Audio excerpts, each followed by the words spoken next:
Και να πάμε στο νούμερο 19 με το Greek Idol και τα καινούργια ταλέντα που για κάποιο λόγο διώχνουν από το παιχνίδι. Greek Idol. Η παρέλαση ταλέντων συνεχίστηκε και αυτή την εβδομάδα. Πάμε να γνωρίσουμε μερικά από αυτά. Δανάη, κόρη μαμάς της. Ο πιο φανατικός θαυμαστής της Δανάης είναι η μαμά της. Και στο πιάνο και στον μπαλέτο έχει διαπρέψει και στην υπασία και στο παγοδρόμιο. Έχει κάνει Δανάη πάρα πολλά πράγματα στη ζωή της. Και μπήκε και στο πανεπιστήμιο. Ακόμη, η Δανάη τετραγώνησε τον κύκλο, έδινε τον Τσακ Νόρις και έβγαλε την Ελλάδα από την οικονομική κρίση. Απλά οι Έλληνες δεν το γνωρίζουν ακόμη. Ό,τι έχει κάνει η Δανάη μέχρι τώρα το έχει καταφέρει τέλεια στη ζωή της. Η Δανάη τραγούδισε πολύ καλά. Η μαμά της την πέρασε στο Greek Idol, αλλά η απέδευτη κριτική επιτροπή την έκοψε. Δεν τρελάθηκα. Κανονικά θα έπρεπε να έχει ήδη ανακηρυχθεί η Δανάη ως το επόμενο Greek Idol. Πάμε, παιδί. Σε καλωδιώστε με. Σε ένα εράσμους να φύγεις έξω με υποτροφία, πάμε, παιδί μου. Ντροπή. Έρη Γκολόση. Νοσοκόμα. Είμαι η Έρη Γκολόση, είμαι 25 χρονών, είμαι νοσοκόμα. Το κανονικό της επίθετο είναι Χατζιμπουλούμπαση, αλλά τη φώναζαν έτσι από το σχολείο.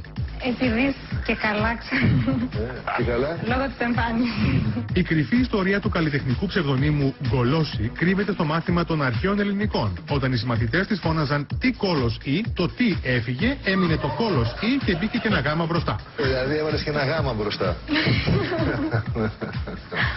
Γάμα κόλος ή, άρα γκολόση. Όταν κάποιος τραυματίας φτάνει στο νοσοκομείο, η Έρη πάει από πάνω του και χορεύει τραγουδώντας το τραύμα της ανασβήσει. Τραύμα είσαι, ανοιχτό τραύμα που το αγαπώ. Αυτομάτως όλοι οι τραυματίες αναρρώνουν και σύμφωνα με φήμες αναστήθηκαν και 3-4 νεκροί. Η Έρη όμως δυστυχώς κόπηκε. Α, δεν περνάω.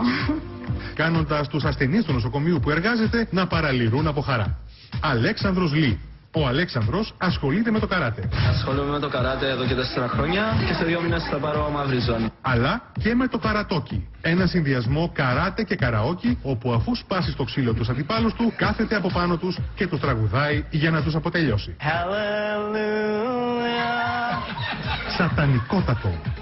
Ακόμη από τις οντισιόν του Greek Idol πέρασαν ο Έλληνας ξάδερφος του Νορβηγού νικητή της Eurovision Αλεξάντερ Ρίμπακ, ο οποίος τραγούδισε στα ελληνορβηγιά αγγλικά.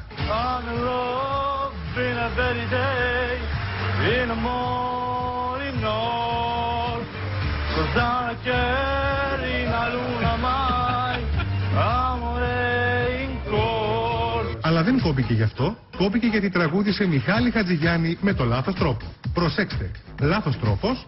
Χέρια ψηλά κι όλα τα φτάνω. Σωστός τρόπος. Χέρια ψηλά κι όλα τα φτάνω. Έλα να πάω απ' την αγάπη πιο πάνω. Χέρια ψηλά. Ο μοναδικός άνθρωπος στον κόσμο που πάντρεψε την R&B με τα μπουζούκια τραγουδώντας R&B μπουζούκι.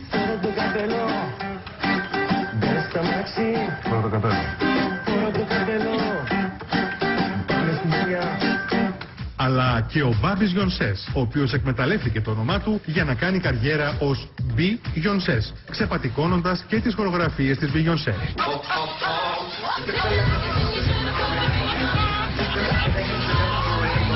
Greek Idol. Μείνετε στον Α για ακόμη περισσότερα ταλέντα. Μπράβο τα παιδιά. Στο νούμερο 18, κυρίες και κύριοι, να πάμε στον Γιώργο τον Παπανδρέου λίγο. Στον Γιώργο τον Παπανδρέου είπα. Άντε μπράβο παιδιά. Στον Γιώργο τον Πρωθυπουργό δεν είπες, γι' αυτό δεν κατάλαβα. Στον Γιώργο τον Πρωθυπουργό. Τον άνθρωπο